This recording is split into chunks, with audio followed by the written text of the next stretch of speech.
ధనవంతులుగా మమ్ము జయ వేదవైతివి పాడేదము నీ స్తుతులను మహాప్రభువా పాడేదము నీ స్తుతులను మహాప్రభువా దేవుని స్వరూపమయుండి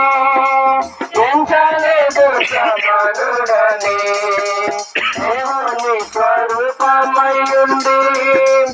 ఎంచలేదు సమానుడని రిక్తుడై నిందను భరించి దాసుడైతే రిక్తుడై నిందను భరించి దాసుడైతే పాడేదము నీ స్తుతులను మహాప్రభువా పాడేదము నీ